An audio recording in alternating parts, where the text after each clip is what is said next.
전용 차량에서 내린 김정은 북한 국무위원장이 레드카펫이 깔린 길을 따라 무표정하게 걸어갑니다.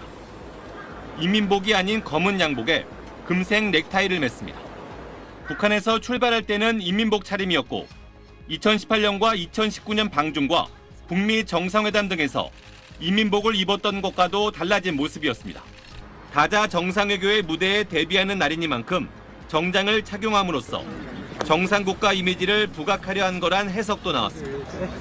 김 위원장은 정상들을 맞는 시진핑 중국 국가주석 부부와 푸틴 러시아 대통령의 바로 앞 순서에서 악수했는데 두 손을 맞잡고 서로의 팔을 다독이기도 했습니다.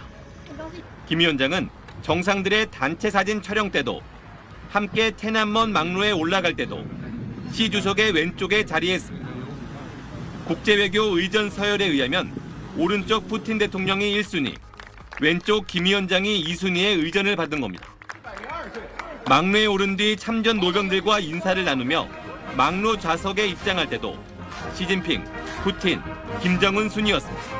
북한은 이 중국의 대미 전략, 중국의 대한 전략, 대일 전략에 있어서도 굉장히 중요한 카드가 되기 때문에 이런 차원에서 이번에 김정은에 대한 각별한 예우를 한 것으로 생각이 듭니다. 중국은 북러 정상에게만 동시 통역사를 배치했는데 북중 정상은 이동하면서 무언가 대화를 나눴습니다. 막루에 나란히 앉아있을 때 역시 밀담을 나누는 모습이 중계화면에 한 차례 포착되기도 했습니다. SBS 김수영.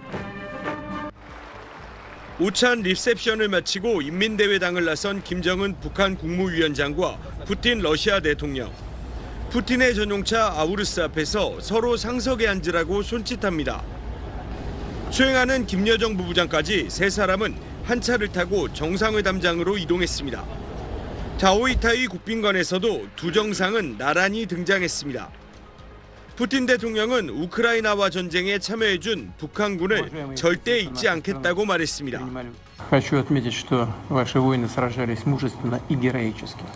김 위원장은 형제의 의무라며 북러 협력을 강조했습니다.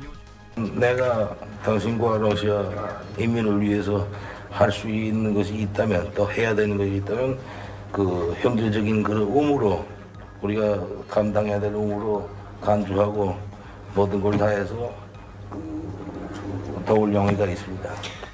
회담은 2시간 반 동안 이어졌고 푸틴 대통령은 김 위원장을 러시아에 초청했습니다. 다시 한번 오십시오. 지난해 말 이후 북한이 러시아에 15,000명이 넘는 북한군을 파견하면서 혈맹으로 강화된 양국 관계가 회담에서도 고스란히 드러났습니다. 김 위원장은 초청국인 중국 시진핑 주석과도 따로 만나 정상회담을 열 전망입니다. 6년 8개월 만의 정상회담인데 북한 입장에서는 러시아와 밀착하며 상대적으로 소원해졌던 북중 관계를 회복하고 경제 지원도 기대할 수 있습니다. 중국 입장에서도 전승절 귀빈으로 초대한 김 위원장에 대한 배려와 함께 북한에 대한 영향력을 다시 한번 드러내는 계기가 될 수 있습니다. 베이징에서 SBS 한상우입니다. 열병식 행사에 뒤이어 열린 전승절 기념연회. 김정은 위원장은天安문 막루에 오를 때와 마찬가지로 시진핑 주석, 푸틴 러시아 대통령과 함께 맨 앞에서 행사장에 입장했습니다. 행사장 앞쪽엔 각국 정상들이 앉는 직사각형 헤드 테이블이 배치됐는데 중국 측은 테이블 정중앙 시진핑 주석 부인 펑리위안 여사 옆자리에 김정은 위원장 자리를 마련했습니다. 10년 전 전승절 70주년 기념 연회에 참석한 박근혜 전 대통령이 앉았던 바로 그 자리입니다. 달라진 한반도 주변 관계가 연회장 자리 배치에서도 그대로 드러났습니다. 시진핑 주석은 연회 환영 연설에서 관세 전쟁을 주도하는 미국을 우회적으로 겨냥했습니다. 应当同舟共济和睦相处绝不能重回弱肉强食的丛林法则 블룸버그 통신은 이번 열병식 행사를 통해 김정은 위원장이 고립된 외톨이에서 글로벌 플레이어로 변모했다고 분석했습니다. 다자외교 무대에 처음 등장한 김정은 위원장은 이번 열병식 행사를 반미전선 강화를 노리는 동맹을 활용해 북한의 입지를 강화하는 지렛대로 10분 활용하는 모습입니다.